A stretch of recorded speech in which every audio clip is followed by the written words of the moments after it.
Sharon Hurst and I've popped into SAA headquarters today with the plan to paint a little poppy field for you, just to get you cracking on our Paint a Poppy appeal. We thought we'd like to get you painting too, and maybe this is one way to inspire you. I hope so. I'd like to paint a field of poppies. In the distance, that beautiful sort of lovely red glow that you see. And I think to give it a bit of ambiance, I'd like to go for an evening sky and a glowing sun.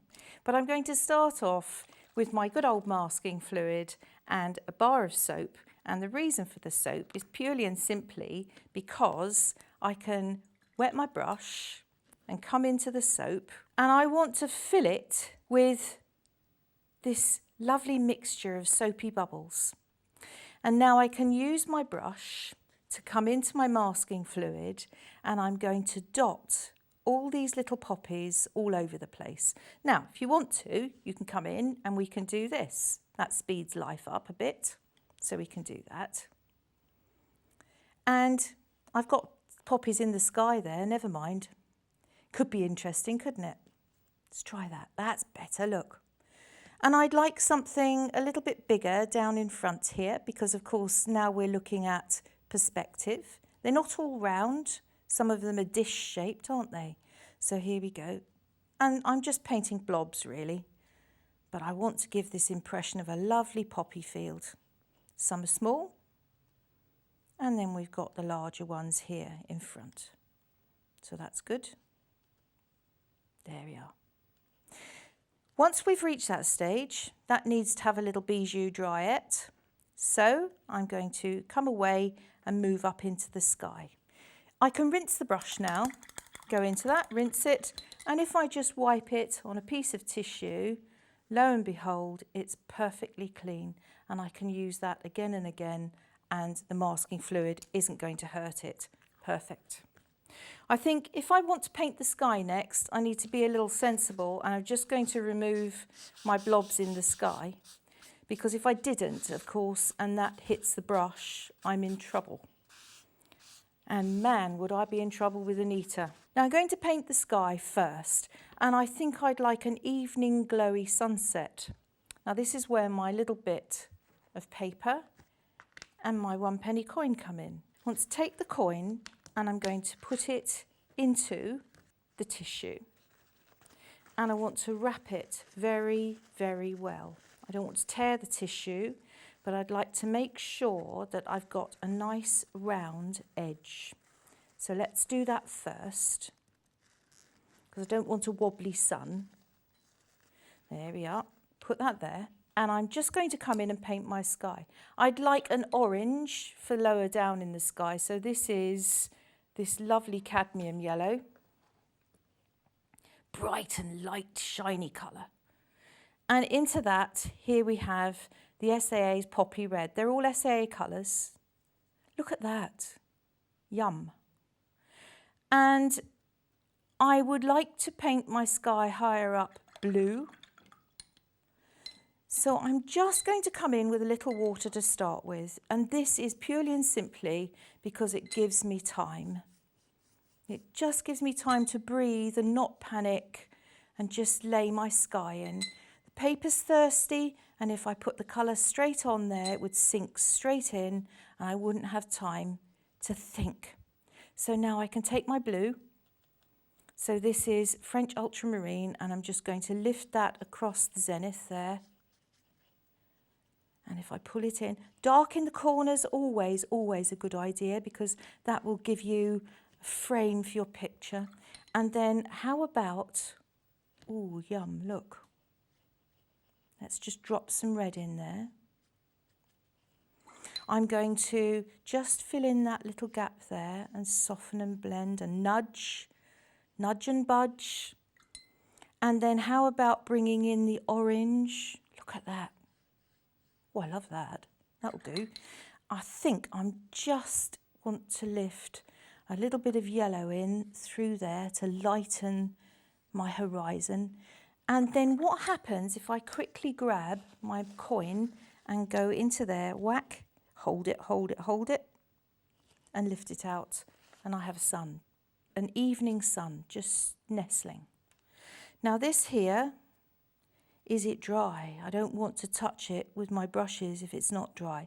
It's fine because as you can see, I'm touching it, nothing is coming off on my hands. So that's all right.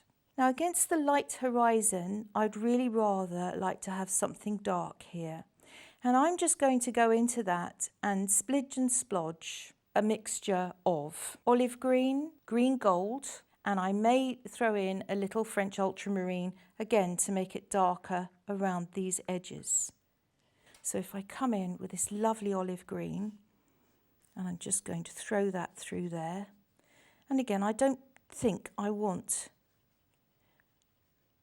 it's blurring up into the sky. And in this instance, I don't care because that's going to be trees and a line of trees in the distance. What happens if we come in with a little bit of the French ultramarine? We could get a row of trees along there. I'm just winging it. I'm winging it, but winging it's okay. If you have a happy accident, things happen, go with it. Don't be afraid of just enjoying the moment and enjoying the paint. So I just want to do that because that gives me a little row of trees along the background, doesn't it? So that's fine.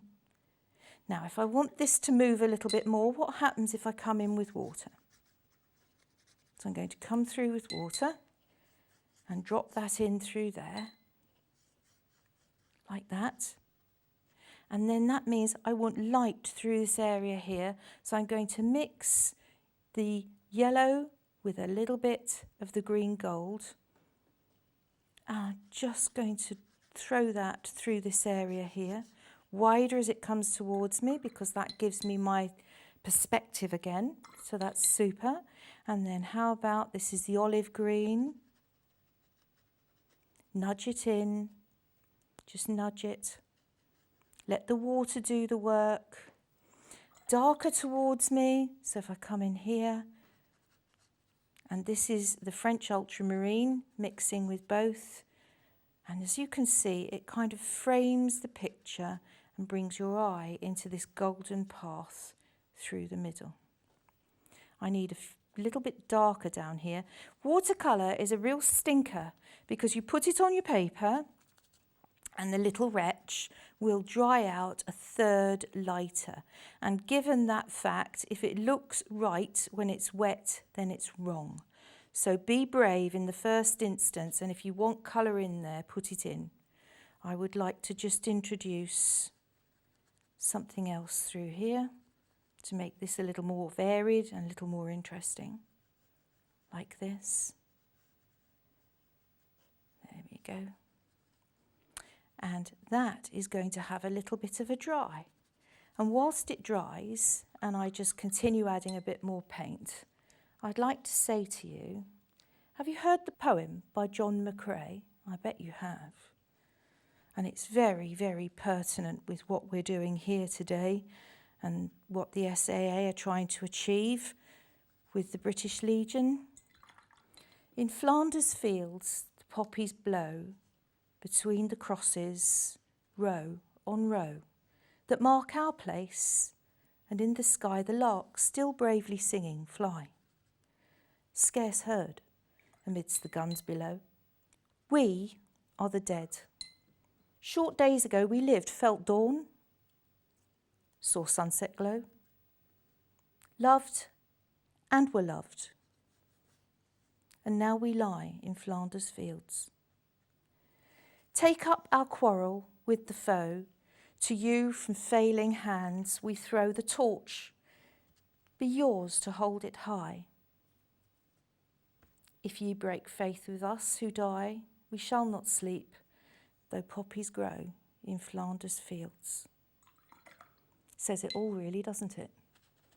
It's an important cause and we all feel it. All of us somewhere along the line had granddads, dads who fought in the war. I did. And I think it's a fabulous cause. And I would donate and I would paint. And I think it makes us all feel quite emotional. And on that point, I'm going to stop so that this can dry.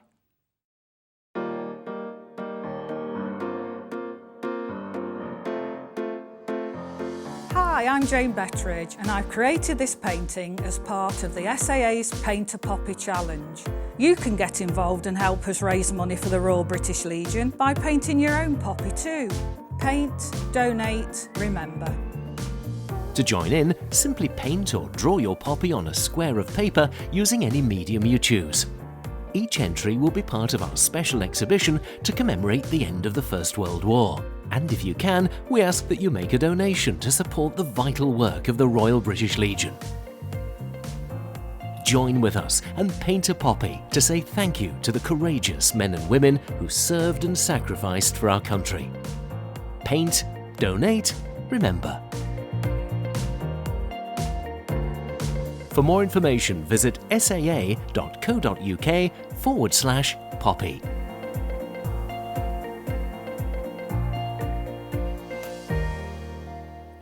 Now that's dry. Pleased with that, it's worked well. We need to take the masking fluid off before we can do anything else, so we've just got to go in there and use either our finger or you can use the mask away if you have one. That's a super little tool. And you'll see that we have all these exciting white bright areas there. Well, what are we going to do with those? We're going to lay in the most gorgeous red. I'll tell you what, I'm really chuffed with the way the sun's worked. I think that's brilliant. Pleased with that. And how easy was it? These little poppies here, we're simply going to go in with this gorgeous poppy red. And I want to just nip in on the clean white these lovely little dots. Now, if that's too big, this is a number 8 brush. I just want to come in with the rigger. This is a number 2, all SAA brushes. And they're good acrylic brushes. They'll stand up to anything that you can throw at them, really. There you go. And there we are. And all of a sudden, the whole thing just comes to life. Little poppies glimmering. You can leave little specks of white on the poppy. You don't have to cover the whole thing. And now I'm coming closer and they're a little bit larger. That means I'll be able to come in with my bigger brush. I'll just get these little devils in the front here because they'll catch me out. There we are. So yeah, leave a little bit of white because that'll leave some light in your picture. So that's not a bad thing. There we are. And then if I come back in, and what I'm doing here is I have the red on the brush and I'm going to lay the brush also into the orange so that I have a mixture, and therefore when I turn the brush round, that will give me a kind of mix of both colours, which can be quite exciting. If you wanted it something a little darker, here's the blue. I'm being really messy with my palette. So I have the blue on the brush, the orange and the red. And now as I come closer, I can just feed that in. And as I say, please don't be beautiful and smart and neat with them. Put them in. Poppies are fluttery like paper.